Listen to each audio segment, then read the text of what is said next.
Welcome back to Black Star Dove. Welcome back to my channel.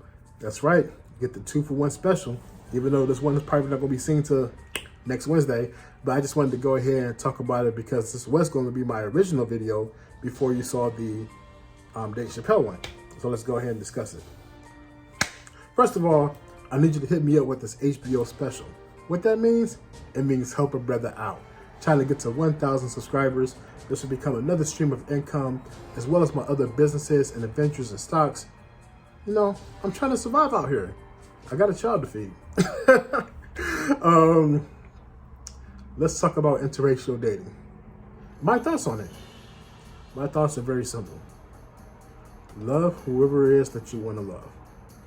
But you should not put anyone down in the process of why you're loving them. Or put down other races. Give you a perfect example. This is for both black men and black women. Now, I have noticed. They would go get another race, usually white, and then they'll say, oh my God, I'm so glad I got rid of black man and all that stuff, like black men are this, black men are that.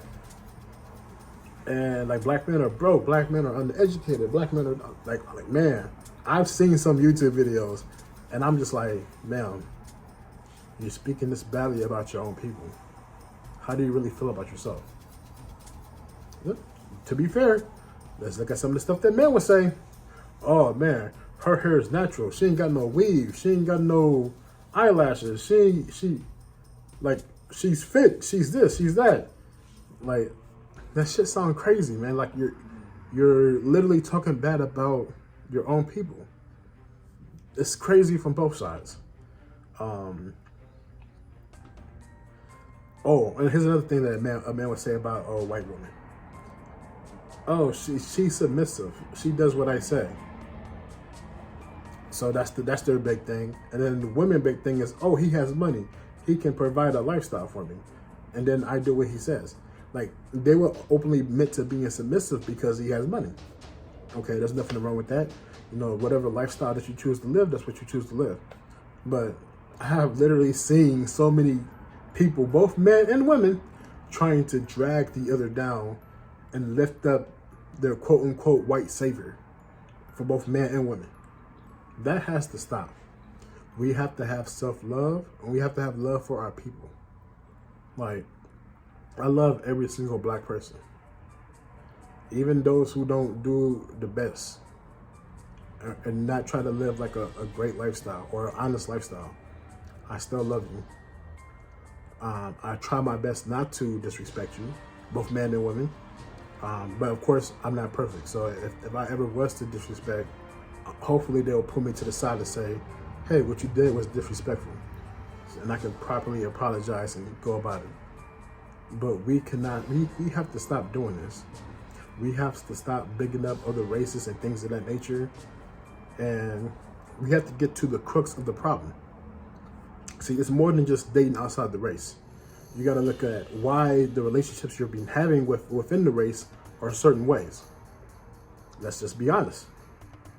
If you're a black woman dating a black man, usually, for the most part, of course, we're talking about the collective. He grew up poor, probably grew up without a father figure for the majority of his life until he starts playing sports.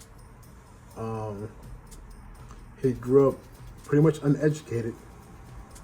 So he was never set up properly to have the type of funds and go to college, you know, get the degree, have the money. He was never put in a predicament to be successful. Black men, when you date black women, you got to think of it like this. She was probably raised with a single mother, so no father as well, so she didn't have a proper example. Neither one of you did from a male perspective. And most times with single mothers, they're working like at least 2 jobs. So you really don't see your mom. So you're raised by other kids. She was probably never really taught how to cook, how to clean.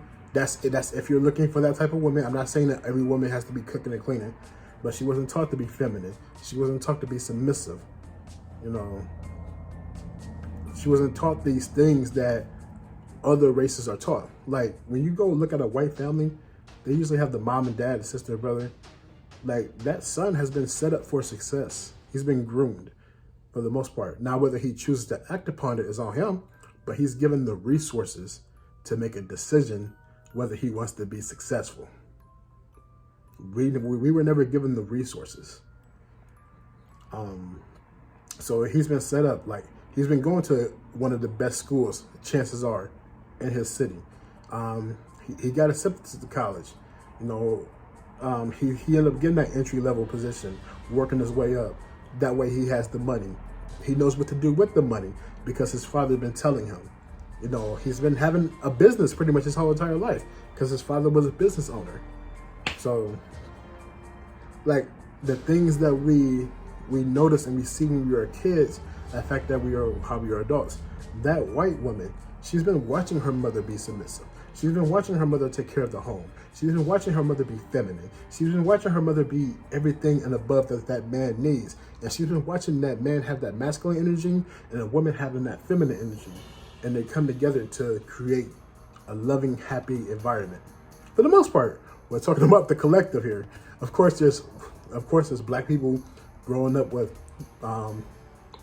two-parent households, and there's white people growing up with single-parent households. But if we're talking about the collective and things of that nature, we have to look at how things were raised. My thing is this: once you hit the age of 24, there are no more excuses on either side. Once you hit the age of 24, your brain is developed. You're able to make decisions for yourself. You're able to say, hey, I want to go do this, or I want to go do that. Now, it may take you a little bit more time because you're all the way back in the class, if you know what I'm saying. So you have to, step it up. But if you're sitting there and you know this for a fact that you're giving behind the 8-ball, and you're still purposely living that life of being behind the 8-ball, then it's your fault. Then you pretty much just giving up on yourself. And that I can't help you with. All I can say is that I wish you well, and I hope that you get back on track.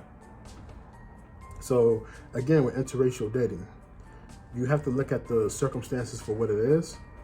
I wish all my brothers and all my sisters happiness. You find happiness with another race, go be happy. Do not down other black men, or do not down black women. This goes for both. Because that shit is not necessary, man. Like, we already have enough people attacking us. We don't need each other attacking us. Again, I hope you liked the video. Subscribe. I love you. Take care. Peace.